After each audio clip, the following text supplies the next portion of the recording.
বিসমিল্লাহির রহমানির রহিম। নাক দিয়ে রক্ত পড়ার ক্ষেত্রে দ্রুত করণীয়। কমন সমস্যা, বাচ্চাদের ক্ষেত্রে খুবই সমস্যা, অ্যাডাল্টের ক্ষেত্রে সমস্যা। যখন আঘাত পায়, ফুটবল মাথায় হয়তো বাড়ি খেলো, বল বাড়ি খেলো, বা মাথা ঘষা লাগলো নাকের সঙ্গে, অথবা রিক্সা থেকে পড়ে গেল, বা কোনো জায়গায় বাড়ি খেলো, এই ট্রমা হলো অ্যাডাল্টের ক্ষেত্রে। আর বাচ্চাদের ক্ষেত্রে কোনো কারণ ছাড়াই, তো বাচ্চাদের ক্ষেত্রে কোনো কারণ ছাড়া যে নাক দিয়ে ব্লিডিং হয়, এটার জন্য যেটা আপনাদের করতে হবে, সেটা বড়দের ক্ষেত্রে একই জিনিস। নাকটা চেপে ধরতে হবে। নাকটা চেপে ধরতে হবে সফট জায়গায়। এটা নিয়ে অনেক কথাবার্তা হয়। আমরা বলি কি এই জায়গায় ধরে কেউ এই জায়গায় ধরে, কেউ ধরে আবার একটু উকি-ঝুঁকি মেরে দেখে কি ব্লিডিং বন্ধ হলো কিনা, ১০ সেকেন্ড পর, ৫ সেকেন্ড পর। এগুলো করা যাবে না। কথা হলো এই সফট জায়গা যেটা আছে পুরাটা ধরতে হবে। চেপে, ভালোভাবে চেপে।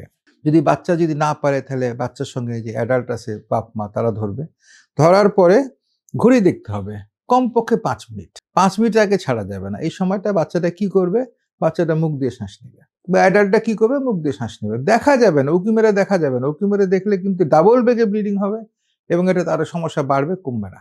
এটা করে ৫টা মিনিট ওয়েট করেন। ৫টা মিনিট ওয়েট করার পর দেখেন কি হলো। এর মধ্যে আপনি ২ টা কাজ করতে পারেন। আপনি মুখের মধ্যে বরফ জাতীয় জিনিস কিছু ইউজ করতে পারেন, বরফ চুষতে পারেন, অথবা একটা কাপড়ের ন্যাকড়ার ভিতরে কিছু বরফের টুকরা দিয়ে এখানে বা এখানে যে কোনো জায়গায় নাকের আশেপাশে একটু চেপে ধরলে ব্লিডিং বন্ধ হয়ে যাবে। কিন্তু ৫ মিনিট ধরে থাকতেই হবে, এটা কোনো বিকল্প নাই। এটা করার পরে হয়ে গেলে তো হয়ে গেল, আর না হলে তো আপনাকে অবশ্যই বিশেষজ্ঞের কাছে দেখাতে হবে কি জিনিস, কি করা যায়। অনেক রকম ব্যাপার আছে। নাকের মধ্যে প্যাক দেওয়া যায়, নাকের মধ্যে দেখে ব্লিডিং পয়েন্ট কটারি করা যায়, এন্ডোস্কোপ দিয়ে দেখা যায়, অনেক কিছু আছে। কিন্তু এটা যদি আপনি ঠিকমতো ধরেন, তো আমরা আশা করি বেশিরভাগ ব্লিডিং বন্ধ হয়ে যাবে প্রাথমিক পর্যায়ে। এখন হ্যাঁ, একটা রুগীর বাজে সমস্যা ছিল, বারবার করে ব্লিডিং হচ্ছে, বছরের পর বছর এটা চিকিৎসা করা হয় নাই, সেক্ষেত্রে এত সহজে বন্ধ নাও হতে পারে।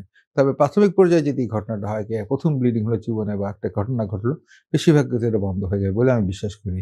আল্লাহ হাফেজ।